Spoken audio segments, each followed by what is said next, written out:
और आइए आज शुरुआत कर रहे हैं आज की बड़ी खबर के साथ। चारों तरफ हो हल्ला है कि आबादी बम को आखिर योगी आदित्यनाथ कैसे डिफ्यूज करेंगे। आज की बड़ी खबर है कि आबादी बम को डिफ्यूज करने की तैयारी योगी आदित्यनाथ ने कर ली है। आखिर क्यों जरूरत आन पड़ी है? क्योंकि उत्तर प्रदेश की आबादी देख रहे हैं दिन दूनी रात चौगनी तरक्की कर रही है और इसी रफ्तार से उत्तर प्रदेश की आबादी बढ़ती रही तो एक अकेले मुल्क बन जाएगा उत्तर प्रदेश। आइए आपको बताते हैं उत्तर प्रदेश की असली हालत क्या है। बाकी राज्यों से आप मुकाबला करेंगे तो आप खुद डर जाएंगे। देखिए जरा, अब यह समझना भी जरूरी है कि आखिर उत्तर प्रदेश में जनसंख्या नियंत्रण की जरूरत क्यों है। इसको समझने के लिए आपको पहले कुछ आंकड़ों पर गौर करना होगा क्योंकि इस सवाल का जवाब इन आंकड़ों में छिपा है। जरा ध्यान से देखिए, उत्तर प्रदेश की मौजूदा आबादी लगभग 24 करोड़ के आसपास है।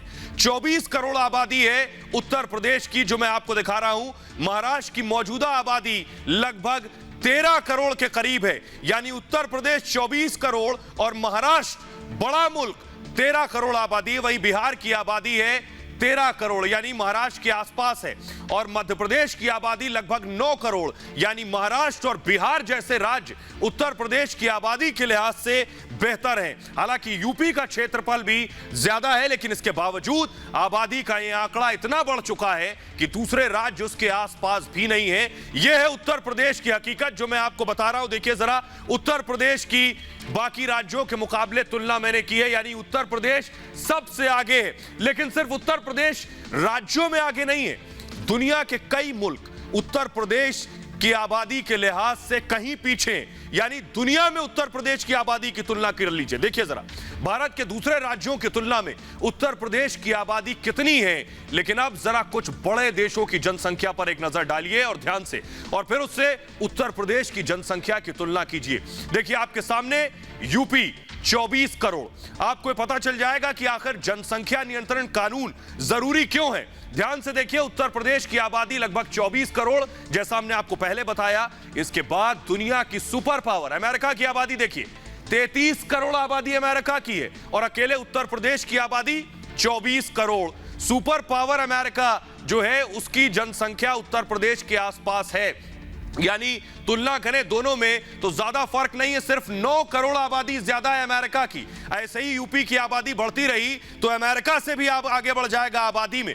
और हमारे पड़ोसी देश पाकिस्तान की आबादी देखिए कितनी है, 23 करोड़। यानी पाकिस्तान 23 करोड़ और यूपी 24 करोड़। यूपी की आबादी पाकिस्तान से भी 1 करोड़ ज्यादा है। पाकिस्तान एक पूरे मुल्क की आबादी आप समझिए इतनी ज्यादा। और देखिए जरा यूएई यानी संयुक्त अरब अमीरात, दुबई के नाम से भी आप इसे जानते हैं, दुबई भी इसका एक हिस्सा है। पूरे यूएई की आबादी है 10 करोड़ और यूपी की आबादी 24 करोड़। यानी बड़े बड़े देश अकेले उत्तर प्रदेश की आबादी के सामने कहीं नहीं ठहरते हैं। अब आप बखूबी अंदाजा लगाइए कि यूपी में कितनी जरूरत है ऐसे कानून की जो आबादी पर लगाम लगाए। इसीलिए योगी आदित्यनाथ ने अब तैयारी कर ली है यूपी के आबादी बम को डिफ्यूज करने की। देखिए रिपोर्ट।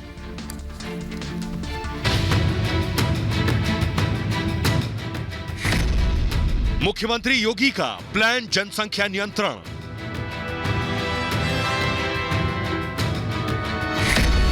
यूपी में 2 बच्चे ही अच्छे।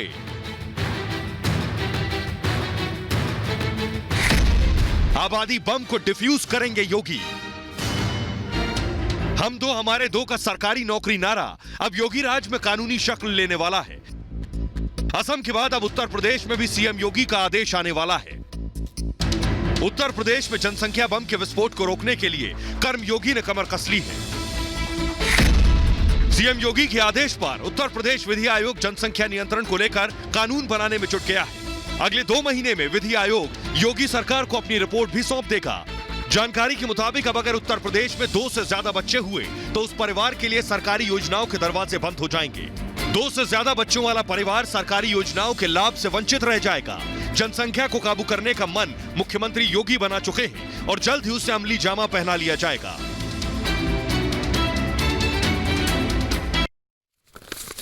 तो योगी का हथौड़ा चलने वाला है। आइए आपको बताते हैं इस कानून में क्या क्या होगा। यूपी के लोग खासतौर पर देख लें और यह कानून पूरे देश में जरूरत है, इस पर भी हम बात करेंगे।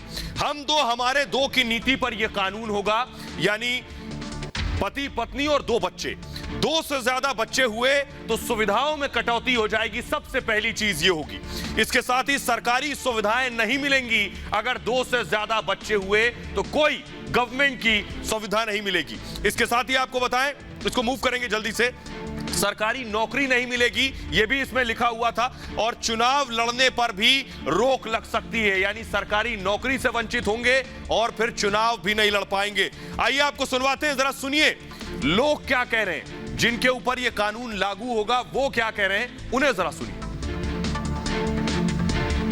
बिल आया है, इसके लिए हम असम और उत्तर प्रदेश सरकार का हृदय से धन्यवाद ज्ञापित करते हुए इस बिल का और इसका बहुत बहुत स्वागत करते हैं। उत्तर प्रदेश सरकार और असम सरकार जो ये 2 बच्चों से अत्यधिक पैदा करने वालों पर एक कानून लाई है, अध्यादेश लाने की तैयारी है, इसमें मैं धन्यवाद ज्ञापित करता हूं। उत्तर प्रदेश और आसाम अब पाकिस्तान बनने से बचेगा। हमारे देश के सभी युवाओं को एक बराबरी का भाव होगा और सभी नौकरियों पे हम लोगों को इनका वो नहीं मिल पाता है। ये अल्पसंख्यक कोटा लेकर अपना एक फ़ायदा लाभ उठाते हैं, इसलिए इससे हमें संभाव की व्यवस्था मिलेगी। समाज के अंदर युवाओं में हर चीज़ को लेकर एक नया ऊर्जा वातावरण तैयार होगा और लोगों को रोजगार अच्छा मिलेगा। जनसंख्या नियंत्रण के विषय में यूपी सरकार और असम सरकार का बहुत बहुत धन्यवाद देना चाहता हूं, क्योंकि इस बिल के आने से बहुत सारी समस्याओं का हल हो जाएगा। तो इस कानून के आने से बहुत सी समस्याओं का हल हो जाएगा, लेकिन बुनियादी मैं आपको बताता हूं कि जनसंख्या बम से नुकसान क्या होता है। देखिए जनसंख्या बम से नुकसान क्या है, इसे लोग अलग अलग तरह से लेते हैं। देखिए जरा ये अस्पताल की तस्वीर है, एक एक बेड पर 3-3 लोग लेटे हैं। ये देखिए लाइन लगी, एक एक बिस्तर पर लाइन लगी। अस्पतालों की हालत ये होती है जब जनसंख्या बम विस्फोट होता है, ये अस्पताल की हालत हो जाती है। देखिए लाइन से लोग लेटे हुए। दूसरी तस्वीर दिखाऊं मैं आपको, स्कूल में, यानी अस्पताल में बिस्तर नहीं मिलता, स्कूल में देखिए, स्कूल में एडमिशन के लिए लंबी कतारें हैं, एक स्कूल से दूसरे स्कूल, एक कॉलेज से दूसरे कॉलेज, एक यूनिवर्सिटी से दूसरे। ये देखिए लाइन देखिए जरा, एडमिशन के लिए लंबी लाइन लगी है। क्यों लगी है ये देखिए एडमिशन के लिए ये भीड़ है। ये सवाल यही है कि नौकरी के लिए देखिए लाइन है, नौकरी के लिए लंबी लाइनें, जनसंख्या ज्यादा होगी तो इन सारी समस्याओं से जूझना पड़ेगा। और आपको दिखाएं बस के लिए, देखिए यानी आप बस में सीट मिलने के लिए भी आपको लाइन लगानी पड़ती है। यह स्थिति होती है जब जनसंख्या ज्यादा होती है, यानी ये हमारे और आपके लिए ही कानून होगा और इससे हमें और आपको ही सुविधा मिलेगी। आइए अब आपको बताते हैं यूपी की हालत क्या है। यूपी में आमदनी 98 है, 98 से भी कम है और खर्चा रुपया है, यह एक बड़ी वजह है। आइए आपको बताएं, सीएम योगी के आदेश पर उत्तर प्रदेश राज्य विधि आयोग जनसंख्या नियंत्रण कानून का मसौदा यानी कि खाका तैयार करने में जुट गया है। लेकिन सवाल ये, आपने तो समझ लिया कि कैसे सड़कों से लेकर बसों और नौकरियों के लिए लोगों की लंबी कतारें हैं, इससे आम लोगों को तो नुकसान होता ही है, लेकिन सरकार को उससे भी ज्यादा नुकसान होता है। और सरकार को होने वाला नुकसान सीधे आप और हम तक पहुंचता है। बहुत ध्यान से समझिएगा जो मैं अभी आपको बताने जा रहा हूं कि यूपी की हालत क्या है। देखिए जरा, यूपी सरकार ने 2020-21 में सिर्फ अप्रैल महीने में वेतन और पेंशन के तौर पर 12,000 करोड़ रुपए दिए। सिर्फ वेतन और पेंशन में ये 12,000 करोड़ 16 लाख लोग तक पहुंचे। लेकिन इस दौरान टैक्स के जरिए यूपी सरकार ने कमाई कितनी की? सिर्फ 2,000 करोड़, यानी 2,000 करोड़ कमाई और 6 गुना ज्यादा सिर्फ तनख्वाह यानी वेतन और पेंशन में चला गया। यानी योगी सरकार ने जो वेतन दिया उसमें से 10,000 करोड़ रुपए सरकार ने अपने खजाने से दिए। यानी आमदनी तो सरकार की 98 भी नहीं है, लेकिन खर्चा रुपये से ज्यादा है। बताने का मकसद है कि यह है कि जब सरकार के पास पैसा उतना नहीं आ रहा और आबादी लगातार बढ़ रही है तो खर्चे पूरे कैसे होंगे। बड़ी बात यही है। आइए आपको सुनवाते हैं, यह कानून अभी आने में वक्त है, लेकिन इस पर सियासत जबरदस्त है। सुनिए जरा। राज्य विधि आयोग ने अभी इस विषय पर अपना चिंतन मंथन और अध्ययन शुरू कर दिया है। हम अन्य राज्यों के कानूनों का भी अध्ययन कर रहे हैं, यहाँ तक कि अन्य देशों के भी कानूनों का अध्ययन करेंगे और हम ये रिपोर्ट लगभग 2 महीने में राज्य सरकार को सौंप देंगे। जो भी प्रारूप बन करके आएगा, हमारा मानना यह है कि जो भी सरकारी सुविधाएं हैं, जो भी सरकारी सब्सिडी है, वो केवल उन लोगों को उपलब्ध हो जो लोग इस परिवार नियोजन को लागू करते हैं। अब चूंकि सरकार को पता है कि उसने 4.5 साल में कोई काम नहीं किया है, तो जनता का ध्यान भटकाने के लिए वो जानबूझ के इधर उधर के मुद्दे लेके आना चाहती है, करना कुछ नहीं है। जो जनसंख्या कंट्रोल बिल लेके आ रही है उसका बहुत बहुत स्वागत करते हैं हम, और देश के प्रधानमंत्री को ये मांग करते हैं कि पूरे देश के अंदर बहुत जल्द इस कानून को पारित किया जाए। इसलिए सरकार को ये कानून जल्दी लाना चाहिए ताकि देश के अंदर गरीबी खत्म हो और लोगों को पढ़ाई लिखाई अच्छी मिल सके। जाहिर है कि जो सरकारी नीतियां हैं वो जब पहले ही से लोगों को नहीं मिल रही हैं, तो इस तरीके की फजूल गुफ्तगू करना और फिर से वही जनसंख्या नियंत्रण कानून के ऊपर बहस करना सिर्फ और सिर्फ आवाम के जहन को भटकाने की कोशिश करना है। तो ये सिर्फ उत्तर प्रदेश नहीं है जहां ये पाबंदियां लगने जा रही हैं, इससे पहले देश के और राज्य भी हैं, उन्हें भी देख लीजिए, वहां पहले से पाबंदी है। बेवजह हल्ला और हंगामा हो रहा है योगी के नाम पर। ऐसा नहीं है कि उत्तर प्रदेश ऐसा पहला राज्य है जहां जनसंख्या को काबू करने के लिए कानून बनाने की कवायद की जा रही। उत्तर प्रदेश से पहले दूसरे राज्यों में भी इस तरह के कानून बन चुके हैं, बाकायदा लागू हो चुके हैं और उनका पालन भी हो रहा है। राजस्थान में जिन लोगों के 2 से ज्यादा बच्चे हैं उन्हें सरकारी नौकरी नहीं मिलती। मध्य प्रदेश में भी कुछ ऐसा ही कानून है जहां 2 से ज्यादा बच्चे होने पर सरकारी नौकरी नहीं मिलती है। छत्तीसगढ़ में भी सरकारी नौकरी नहीं मिलती है अगर 2 से ज्यादा बच्चे हैं। तेलंगाना में अगर आपके 2 से ज्यादा बच्चे हैं तो अब आप स्थानीय चुनाव, निकाय चुनाव, नगर पालिका जैसे चुनाव या फिर पंचायत चुनाव नहीं लड़ सकते हैं। आंध्र प्रदेश में भी 2 से ज्यादा बच्चे होने पर स्थानीय चुनाव नहीं लड़ सकते हैं। असम में हाल फिलहाल में ही इस तरह का कानून बना है। असम में अगर आपके 2 से ज्यादा बच्चे हैं तो सरकारी नौकरी तो आपको मिल ही नहीं सकती है, साथ ही आप कोई भी स्थानीय चुनाव नहीं लड़ सकते हैं।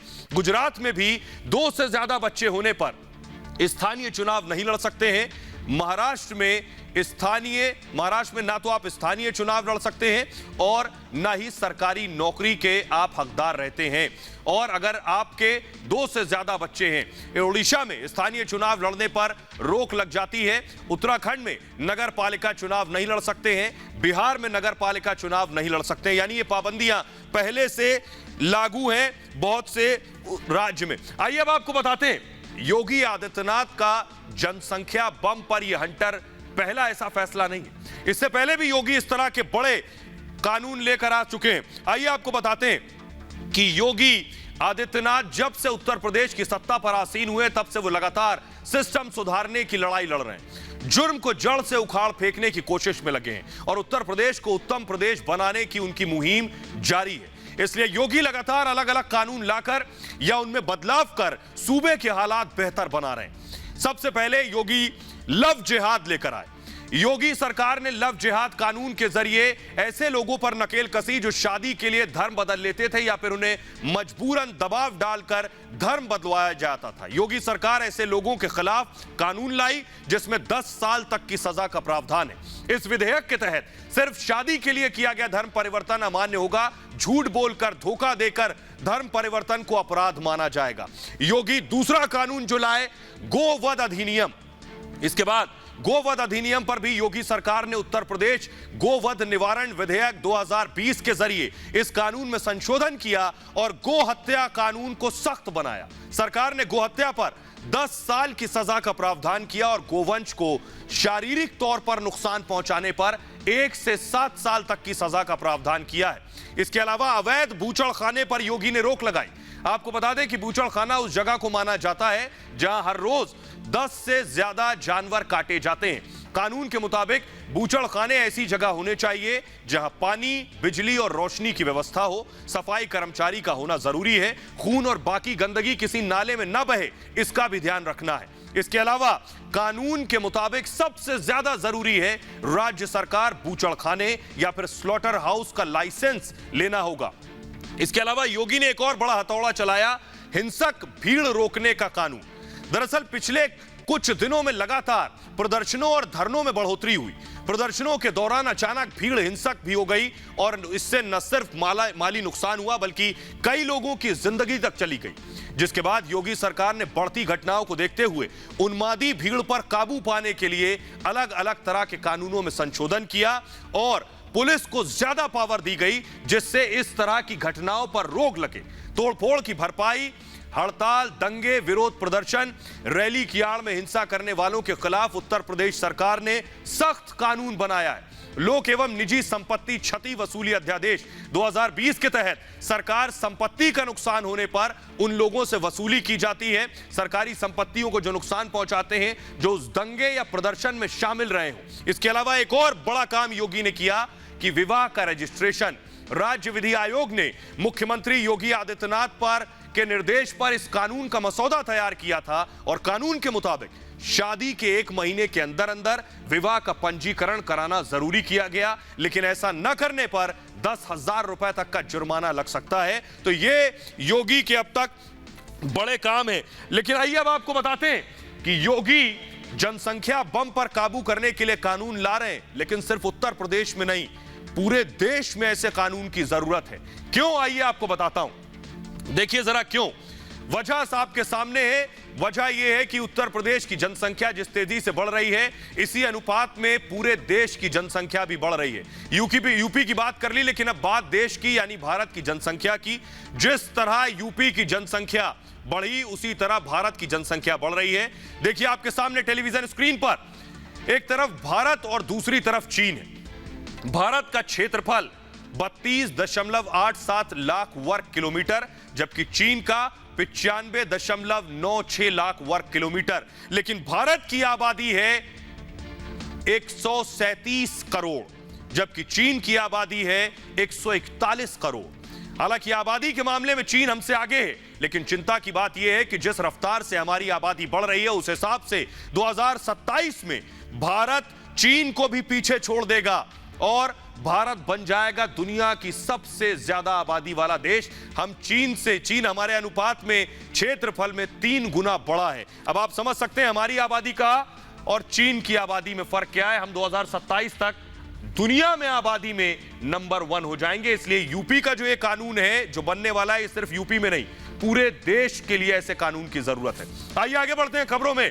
और अब मोदी को हराने का प्लान तैयार हो रहा है। जी हां, 2024 में मोदी को हराने का प्लान, कैसे प्रधानमंत्री मोदी को शिकस्त दी जाए। शरद पवार और प्रशांत किशोर एक बार फिर से मिले हैं। बड़ी बात यह है, और सिर्फ 10 दिन में दूसरी बार दोनों की मुलाकात हुई है कि आखिर चाणक्य और राजनीति के पुरोधा माने जाने वाले शरद पवार क्यों मिले, जरा देखिए।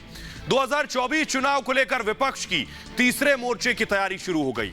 दिल्ली में एनसीपी सुप्रीमो शरद पवार की चुनावी रणनीतिकार प्रशांत किशोर से मुलाकात के बाद एक बार फिर अटकलें तेज हो गई। शरद पवार और प्रशांत किशोर में करीब 30 मिनट तक मुलाकात हुई और आगे की रणनीति पर चर्चा हुई। 10 दिन पहले भी मुंबई में प्रशांत किशोर ने शरद पवार से उनके आवास सिल्वर ओक्स में मुलाकात की थी। यह मुलाकात 3 घंटे तक चली थी। इसके बाद से ही अटकलें लगने लगी कि मोदी के खिलाफ, जी हां, प्रधानमंत्री मोदी के खिलाफ एक नए मोर्चे की तैयारी हो रही है। कल शरद पवार ने एक बहुत अहम बैठक बुलाई है, जिसमें 2024 चुनाव को लेकर मंथन हो सकता है। दरअसल ये बिखरे विपक्षी कुनबे को एकजुट करने की कोशिश है ताकि सरकार पर दबाव बढ़ाया जा सके। इससे पहले 11 जून को मुंबई में प्रशांत किशोर ने शरद पवार से मुलाकात की थी। तो आप बखूबी समझ रहे हैं। आइए आपको बताने जा रहे हैं कि आखिर कल जो मुलाकात हो रही है वो कहां हो रही है। बहुत बड़ी मुलाकात है। प्रधानमंत्री नरेंद्र मोदी के खिलाफ घेरेबंदी की तैयारी है। देखिए जरा, ये है शरद पवार का दिल्ली आवास, और इसी आवास पर जब शरद पवार मौजूद रहते हैं, जब दिल्ली होते हैं, अभी भी शरद पवार इसी आवास पर है। यही मुलाकात होगी बाकी नेताओं की। आइए अब आपको बताते हैं कि विपक्ष की तरफ से मोदी को घेरने के लिए कौन कौन एक साथ आने वाला है। आपकी टेलीविजन स्क्रीन पर देखिए जरा, ये मोदी के खिलाफ जो मोर्चेबंदी है, इसमें कौन कौन से नेता आ रहे हैं सामने। देखिए जरा, शरद पवार, राहुल गांधी और इसके अलावा ममता बनर्जी और उद्धव ठाकरे। क्या ये उस तीसरे मोर्चे का हिस्सा होंगे? इसके अलावा और कौन से नेता आपको बताते हैं। अरविंद केजरीवाल, अखिलेश यादव, मायावती और आरजेडी यानी तेजस्वी यादव भी क्या इस तीसरे मोर्चे का हिस्सा होंगे? आइए आपको बताते हैं ये जो बैठक होने वाली है, इस बैठक में कौन कौन से नेता शामिल होंगे। शरद पवार के घर पर बैठक हो रही है। एनसीपी के नेता नवाब मलिक क्या कह रहे हैं, सुनिए जरा। पवार साहब ने देश के कुछ नेताओं की, बुद्धिजीवियों की पत्रकार, लॉ फैकल्टी के लोग और पूर्व चुनाव आयोग के साथ एक बैठक का आयोजन किया है। निश्चित रूप से इस बैठक में देश की आज जो परिस्थिति है, उस परिस्थिति में आर्थिक परिस्थिति, सामाजिक, राजनीतिक सभी बिंदुओं पे चर्चा होगी। और आइए अब आपको बताते हैं इस बैठक में कौन कौन से नेता शामिल होने वाले। वो चेहरों को देख लीजिए जरा, कौन कौन से हैं जो कल शरद पवार के घर पर नेता मिलने वाले हैं। देखिए जरा, यशवंत सिन्हा पहुंचेंगे शरद पवार के घर, पवन वर्मा पहुंचेंगे, संजय सिंह आम आदमी पार्टी के सांसद हैं संजय सिंह, ये पहुंचने वाले हैं शरद पवार के घर, डी राजा, फारूक अब्दुल्ला और केटीएस तुलसी, ये वो चेहरे हैं जो कल मिलने वाले शरद पवार के घर। माजिद मेमन, संजय झा और सुधींद्र कुलकर्णी, ये सब मुलाकात करेंगे और प्रधानमंत्री के खिलाफ दरअसल तैयारी है 2024 में एक साथ आने की। लेकिन बड़ा दिलचस्प ये है कि इस पूरी मुलाकात में क्या कांग्रेस पार्टी को, राहुल गांधी को, सोनिया गांधी को किनारे लगा दिया गया? तीसरे मोर्चा जो होगा क्या ये गैर बीजेपी और गैर कांग्रेसी होगा? आपको बताता हूं, दरअसल इस बैठक में सभी विपक्षी दलों को न्योता दिए जाने की खबर है, लेकिन कांग्रेस को साफ संकेत भी हैं। विपक्ष में कांग्रेस की भूमिका चुनाव दर चुनाव कमजोर होती जा रही है और इसी वजह से प्रशांत किशोर और शरद पवार की मुलाकात के बाद तीसरे मोर्चे की हलचल तेज है। हालांकि तीसरे मोर्चे में इससे पहले भी काफी मेहनत की जा चुकी है, लेकिन ज्यादा दिग्गजों की वजह से यह आइडिया जनता को पसंद नहीं आया। अब पश्चिम बंगाल चुनाव में ममता की जीत के बाद ममता के साथ प्रशांत किशोर इस मुहिम को आगे बढ़ाने में जुट गए और एक एक दल को जोड़ने की कोशिश प्रशांत किशोर कर रहे हैं, या मैं कहूं ममता के चाणक्य कर रहे हैं। लेकिन इससे कांग्रेस के 2024 में वापसी के मंसूबों को बहुत तगड़ा झटका लगा है। विपक्षी दलों के नेता कल शाम मुलाकात करने वाले शरद पवार से मिलेंगे। पवार और पीके के साथ ही पूर्व केंद्रीय मंत्री यशवंत सिन्हा भी इस मुहिम में जुटे हुए हैं। यशवंत सिन्हा मोदी सरकार की नीतियों के खिलाफ लगातार बोलते रहते हैं और मोदी सरकार के खिलाफ मजबूत मोर्चा बनाने में जुटे हुए हैं, तो यशवंत सिन्हा का भी बड़ा रोल है।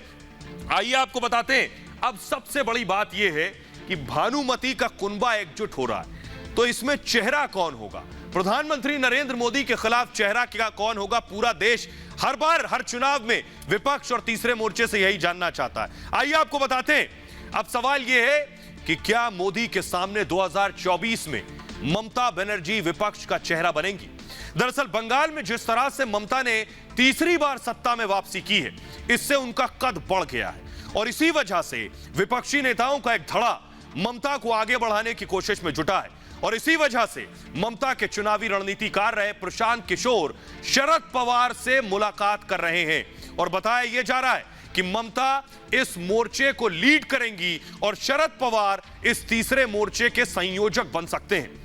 और कभी बीजेपी में रहे यशवंत सिन्हा मोदी के खिलाफ यह मोर्चा बनाने की कोशिश में जुटे हुए हैं। इसको लेकर यशवंत सिन्हा ने राष्ट्र मंच की भी स्थापना की है। यह राजनीतिक मंच नहीं है, लेकिन इसका मकसद शुद्ध राजनीतिक है। बंगाल चुनाव से पहले यशवंत सिन्हा टीएमसी में शामिल हो गए थे, टीएमसी के उपाध्यक्ष हैं और अब बंगाल चुनाव में ममता की जीत के बाद ममता को बंगाल से दिल्ली की सियासत का मजबूत खिलाड़ी बनाने की तैयारी कर रहे हैं और ममता बनर्जी के लिए ये पूरी बिसात बिछा रहे हैं यशवंत सिन्हा। आइए, दूर जाने की जरूरत नहीं है, इससे पहले भी आपको इल्म होगा 2019 में भी ये सारे नेता प्रधानमंत्री मोदी के खिलाफ एकजुट हुए थे और उसका नतीजा क्या निकला वो आपको दिखाते हैं। देखिए जरा, पुराने पन्ने पलटिए और 2019 नतीजों की शक्लो सूरत देखिए जरा। 2019 में एनडीए को 353 सीटें मिली थी, अकेले बीजेपी को 300 से ज्यादा सीटें मिली थी, यूपीए सिर्फ 92 सीटें मिली थी और अन्य के खाते में आई थी 98 सीटें, यानी यूपीए से ज्यादा सीट तो अन्य के खाते में थी और कुल 543 सीटों में से। तो यह हकीकत है जो चुनाव में नतीजे देखने को मिले। बहरहाल आगे बढ़ते हैं और अब बात करते हैं महाराष्ट्र की सियासत की क्योंकि महाराष्ट्र की सियासत भी बेहद दिलचस्प हो चली है। ये जो तस्वीर आप देख रहे हैं, उद्धव ठाकरे और प्रधानमंत्री नरेंद्र मोदी, पिछले दिनों इनकी मुलाकात हुई। यहां आप अजित पवार को भी बैठा देख रहे हैं। इस मुलाकात और इस तस्वीर के सामने आने के बाद महाराष्ट्र की सियासत और दिलचस्प हो गई। हो हल्ला और हंगामा शुरू हो गया। इस तस्वीर के सामने आने के बाद कांग्रेस ये कहने लगी कि उन्हें भी मुख्यमंत्री बनना है महाराष्ट्र का। कांग्रेस ये कहने लगी कि अब हम चुनाव अकेले लड़ेंगे। क्यों? क्या वजह थी कि प्रधानमंत्री मोदी और उद्धव की तस्वीर आने के बाद यह भूचाल आ गया? देखिए जरा, आपको बताते हैं कि शिवसेना ने अब मुखपत्र जो उनका है सामना, उसमें क्या लिखा है और कैसे कांग्रेस पर हमला किया है। महाराष्ट्र की महाअघाड़ी सरकार में सब कुछ ठीक तो नहीं चल रहा है। कांग्रेस, शिवसेना और एनसीपी में मतभेद लगातार बढ़ते जा रहे हैं। हालात यह है कि शिवसेना कांग्रेस खुले तौर पर हमलावर हो गई है। शिवसेना ने अपने मुखपत्र सामना में कांग्रेस पर जोरदार हमला बोला। सामना में कांग्रेस के अकेले चुनाव लड़ने के बयान पर शिवसेना ने जोरदार तंज कसा है। सामना में लिखा है कि किसी की आकांक्षाएं गलत नहीं होती, लेकिन पैरों की जमीन जरूर जांच लेनी चाहिए।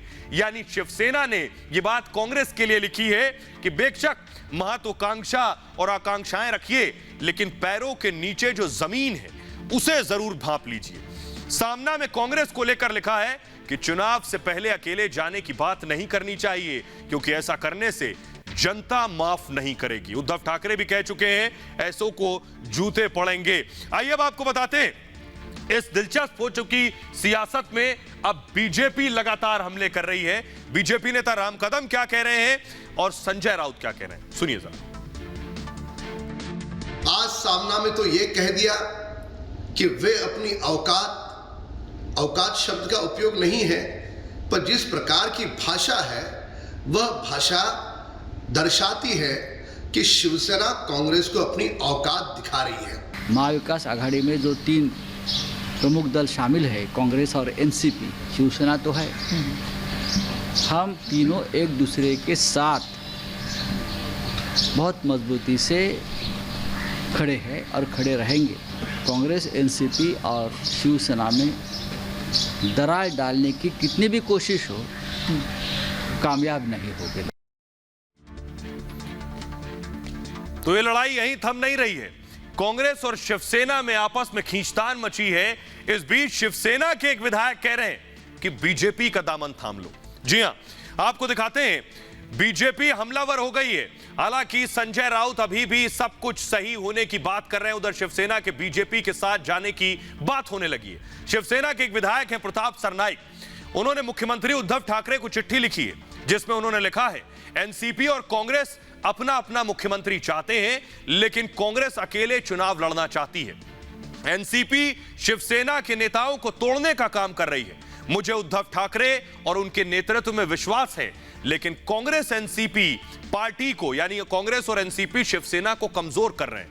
मेरा मानना है कि अगर आप प्रधानमंत्री मोदी के करीब आते हैं तो और बेहतर होगा। अगर हम एक बार साथ फिर से आ जाएं तो यह पार्टी और कार्यकर्ताओं के लिए बहुत फायदेमंद होगा। यह प्रताप सरनाइक की चिट्ठी है। आइए अब आपको सुनवाते हैं प्रताप सरनाइक की इस चिट्ठी पर शिवसेना के नेता संजय राउत क्या कह रहे हैं, सुनिए जरा। प्रताप सरनाइक शिवसेना के वरिष्ठ विधायक हैं। प्रताप सरनाइक और उनका पूरा परिवार आज बहुत ही तकलीफ में है, आपको मालूम है। लेकिन इस घड़ी में, इस संकट की घड़ी में मुख्यमंत्री उद्धव ठाकरे जी, पूरा ठाकरे परिवार, हमारी पूरी शिवसेना परिवार प्रताप सरनाइक के साथ खड़ी है, उनके पीछे खड़ी है, और जो भी हम उनको मदद कर सकते हैं हम कर रहे हैं। तो आगे देखिए महाराष्ट्र की सियासत में क्या होता है। आइए बात पंजाब की करते हैं। पंजाब की राजनीति में रोज नए नए मोड़ सामने आ रहे हैं। जो तस्वीर हम आपको दिखाने जा रहे हैं, क्या आपके हो जाएंगे सिद्धू, अब ये अटकलें लगने लगी हैं, क्योंकि पंजाब में रोज एक नई चीज सामने आ जाती है, नया खींचतान सामने आ जाता है। आइए अब आपको हम आगे बढ़े, उससे पहले आपको सुनवाते हैं, सुनिए जरा। पूरी सियासत आपको समझ में आ जाएगी। सिद्धू कैसे कैप्टन पर निशाना साध रहे हैं, यानी अपने मुख्यमंत्री पर निशाना साध रहे हैं, और अरविंद केजरीवाल कैसे सिद्धू को लुभा रहे हैं, सुनिए जरा। जो मेरा स्टैंड था, है और रहेगा कि पंजाब के लोगों की डेमोक्रेटिक ताकत जो सरकार को जाती है, वित्तीय ताकत जो टैक्सों के रूप में सरकार को जाती है, वो लोगों तक वापस जानी चाहिए। सत्य प्रताड़ित हो जाता है, पराजित नहीं होता। आम आदमी पार्टी का सीएम ऐसा होगा जिसके ऊपर पूरे पंजाब को मान होगा, पूरे पंजाब को उसका गर्व होगा, और जो सीएम होगा वो सिख समाज से होगा। मैं सिद्धू साहब का बड़ा सम्मान करता हूं। सिद्धू साहब कांग्रेस के नेता हैं, सीनियर नेता हैं। तो आपने सुना केजरीवाल कह रहे हैं ठीक चुनाव से पहले कि नवजोत सिंह सिद्धू बहुत सीनियर नेता हैं, वो उनका सम्मान करते हैं। ऐसा ही सम्मान आपको याद होगा जब पंजाब में चुनाव थे, उससे पहले भी यही सम्मान नजर आया था जब सिद्धू ने बीजेपी छोड़ी और डील दरअसल आम आदमी पार्टी के साथ चल रही थी, तब इस तरह से हाथ मिल रहे थे। ये बात अलग है कि दिल मिल नहीं पाए, दिल कांग्रेस से मिल गया। एक बार फिर से चुनाव की हवा है, तो अब सवाल ये है कि इस बार कहां जाकर ये दिल मिलता है।